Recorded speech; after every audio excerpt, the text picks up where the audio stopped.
Hello everyone, welcome to our channel DRX Deepak pharma. दोस्तों, आज की वीडियो काफ़ी इंपॉर्टेंट होने वाली है। इस वीडियो में हम बात करेंगे B pharmacy second semester subject pathophysiology के most important disease Parkinson disease. दोस्तों, ये डिजीज आपके 5 मार्क्स और 10 मार्क्स में पूछे जाते हैं, तो यह डिजीज काफ़ी इंपॉर्टेंट है एग्जाम पॉइंट ऑफ व्यू से। तो चलिए दोस्तों, हम बात करेंगे पार्किंसन डिजीज क्या है, इसके टाइप्स, इसके इटियोलॉजी, इसके कॉजेस, इसके ट्रीटमेंट, ये सभी के बारे में बात करेंगे और साइन एंड सिम्टम्स के बारे में। तो चलिए दोस्तों, बिना लेट के वीडियो को स्टार्ट करते हैं। अगर आप हमारे चैनल पर नए हो तो चैनल को सब्सक्राइब कर लेना। तो सबसे पहले जानते हैं कि पार्किंसन डिजीज होता क्या। तो दोस्तों, आपने देखा होगा कि जो ओल्ड पर्सन होते हैं, जो बूढ़े व्यक्ति होते हैं, उन्हें कपन की बीमारी हो जाती है, मतलब वो कांपते रहते हैं, उनके बॉडी में मूवमेंट वाइब्रेशन होते रहता है। तो ये एक तरह का पार्किंसन डिजीज होता है। तो आज मैं समझाऊंगा कि ये कैसे हो रहा है, क्या हो रहा है, तो इसके बारे में। तो सबसे पहले हम जान लेते हैं कि ये क्या है। A slowly progressive and degenerative disease affecting the nervous system is term as Parkinson disease.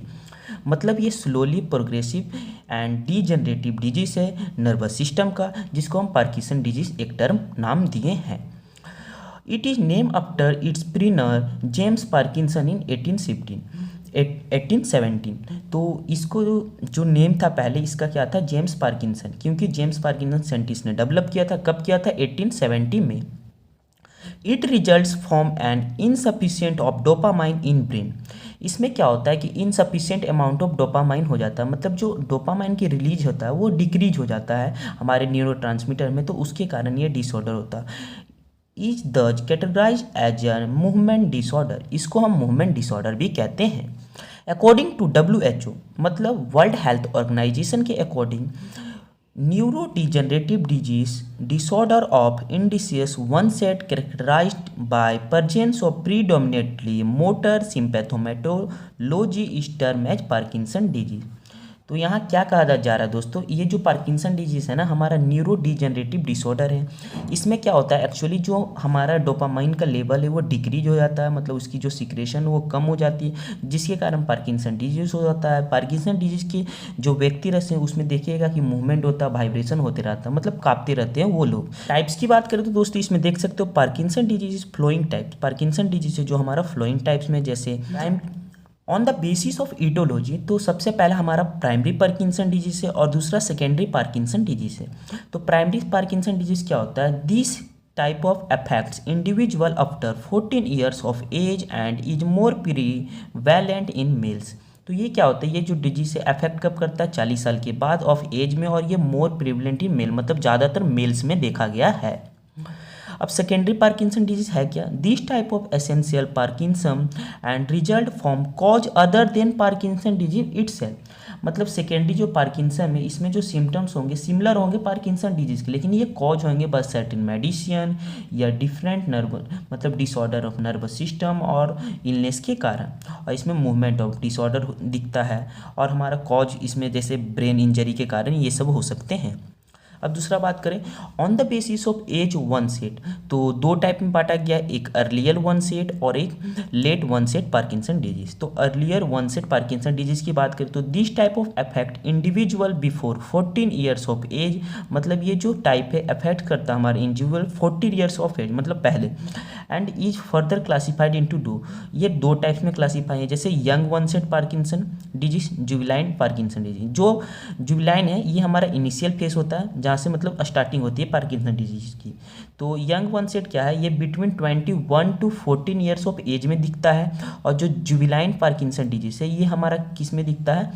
Beings before age of 20 years, मतलब 20 साल से पहले की ईयर में, मतलब 20 साल से एज के पहले की ईयर में दिखता है। और late onset Parkinson disease affect individual after the age of 14 years, मतलब एज ऑफ 14 ईयर्स में दिखता है, मतलब after the age of 14 years में late onset Parkinson disease है वो शो होता है। अब इसकी हम बात कर लेते हैं दोस्तों ईटोलॉजी और कॉजेस के बारे में। तो the etiology factor for Parkinson disease can be study as follow. तो जैसे जेनेटिक फैक्टर हो गया, हमारा इन्वायरमेंटल फैक्टर हो गया, इस तरह बहुत सारे फैक्टर हैं इसके। जैसे एज पे जो ज़्यादा अल्कोहल एब्जॉर्प्शन कंजप्शन करते हैं उसी के कारण भी होता है। डीजनरेशन ऑफ डोपामाइन न्यूरोट्रांसमीटर ये सब के कारण होता है। तो मैं एक फिगर के थ्रू आप लोगों को समझाना चाहता हूँ कि इसमें क्या होता है।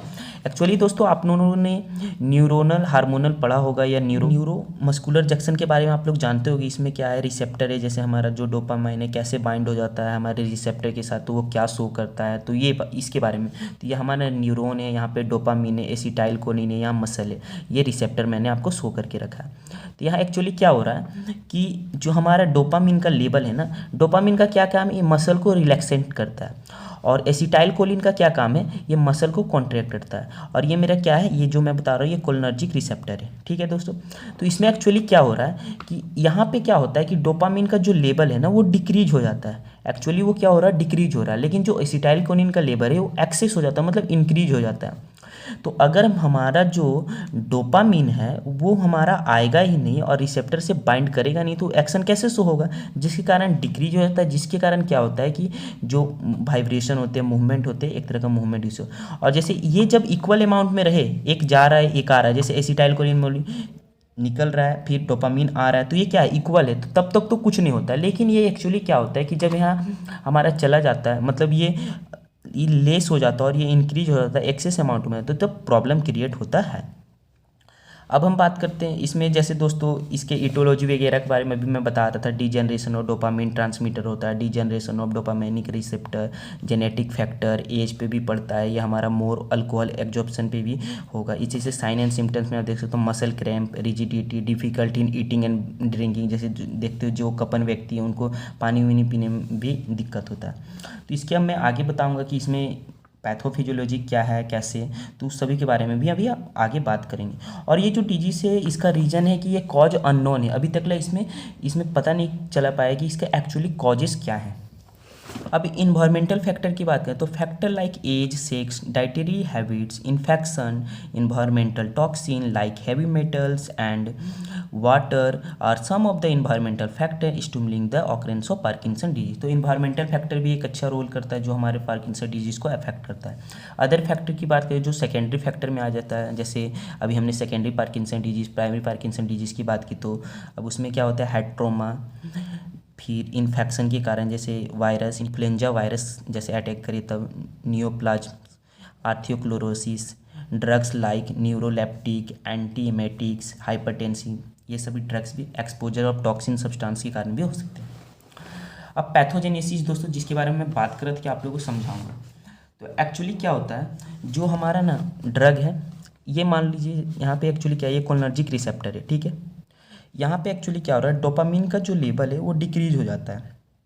और यहाँ पे क्या है, जो हमारा एसिटाइल कोलिन का जो लेवल है वो हमारा क्या हो जाता है, इंक्रीज हो जाता है, जिसके कारण परमानेंटली क्या हो जाता है, हमारा मूवमेंट हो जाता है हमारे बॉडी में, और परमानेंटली रिजिड हो जाता है, रिजिडिटी हो जाता है। यहाँ पे क्या होता है, डोपामिन रिस्पॉन्सिबल है इसके लिए, जिसके कारण मसल रिलैक्सेशन होता है। सिक्रेशन और डोपामिन जब डिक्रीज हो जाएगा उसके कारण हमारा क्या होगा, पार्किंसन डिजीज हो जाएगा। तो इसमें देख सकते हो दोनों फैक्टर के अकॉर्डिंग मैंने बताया, इन्वायरमेंटल फैक्टर और जेनेटिक फैक्टर। तो इन्वायरमेंटल फैक्टर में क्या क्या आ जाता है, सेलुलर चेंजेस, माइटोकॉन्ड्रियल डिस्फंक्शन, फिर oxidative distress, failure of protein, degeneration mechanism, और जैसे जेनेटिक फैक्टर में हमारा formation of long body residual neurons, फिर मिसफोल्डिंग ऑफ प्रोटीन, ये सब आ जाता है। तो इससे क्या हो रहा है कि progressive degeneration of nigrostriatal dopaminergic neurons in basal ganglia, क्या होता है कि प्रोग्रेसिव डिजनरेटिव होता है, मतलब न्यूरो का डिजनरेटिव हो रहा है, जिसके कारण डिफिशियंसी ऑफ डोपामिन हो जाता है और ऑकरेंस हमारा क्या होता है, पार्किंसन डिजीज।